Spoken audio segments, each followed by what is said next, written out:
Order! Order! The promise is refusing to enter the courtroom because it says it is still arriving soon. Mike, check the suitcase. Empty. Completely empty?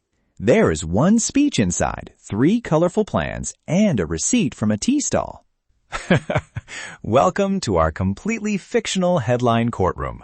No real politician, party, or current event is on trial today.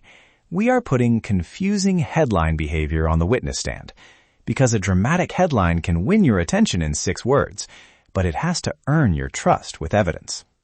So the jury is listening from home, possibly beside a school bag, a plate of biscuits, or somebody's phone buzzing with a family WhatsApp message. Exactly. And the jury gets 3 questions.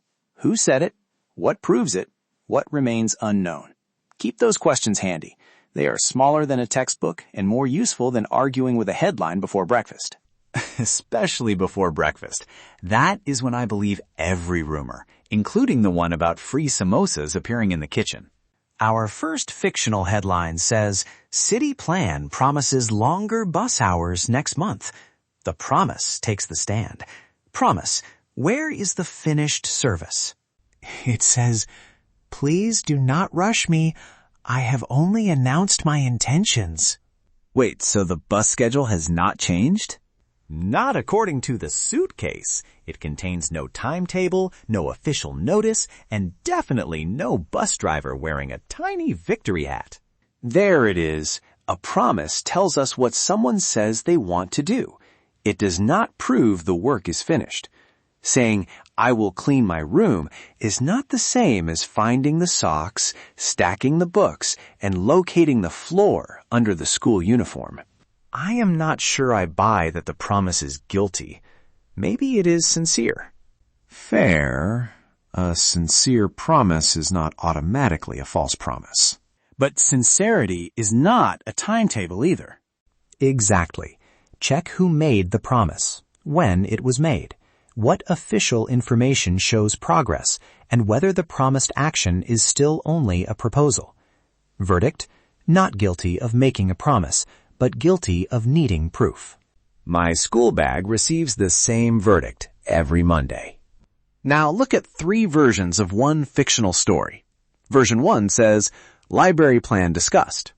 Version 2 says, major library change announced. Version 3 says, new library hours begin after signed notice. Which one makes you most curious? The second one, it sounds like the headline kicked open a door and shouted, everyone move the books! And that is not automatically bad.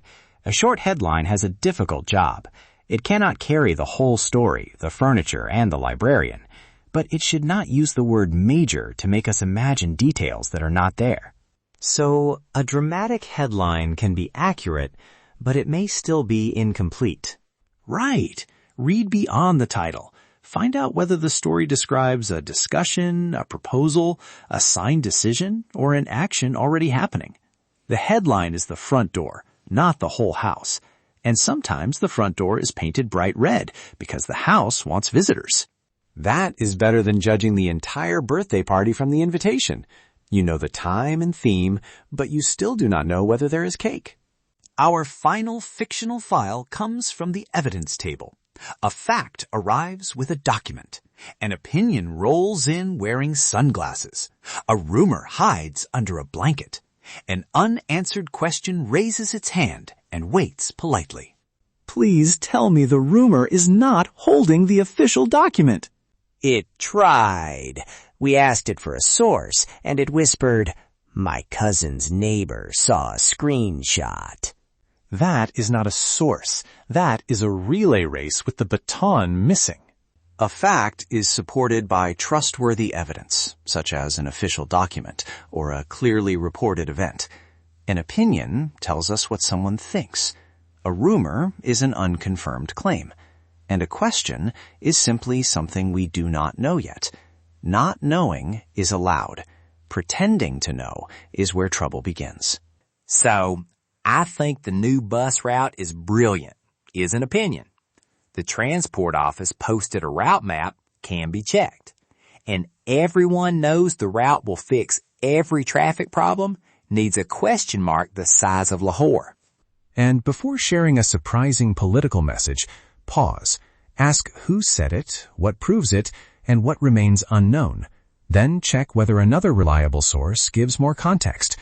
Different viewpoints do not automatically mean one person is lying.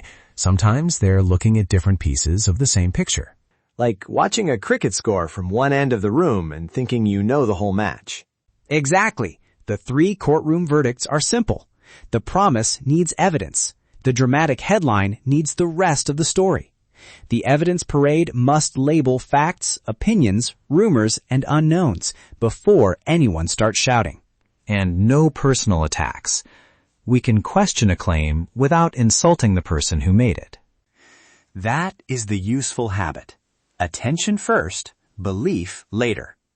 If a headline arrives carrying 3 hats, a suitcase, and a scooter, ask for identification before you invite it into the family group chat. And if it asks for a verdict, tell it, come back after you bring the rest of the story. Thanks for listening to our fictional Pakistan headline courtroom.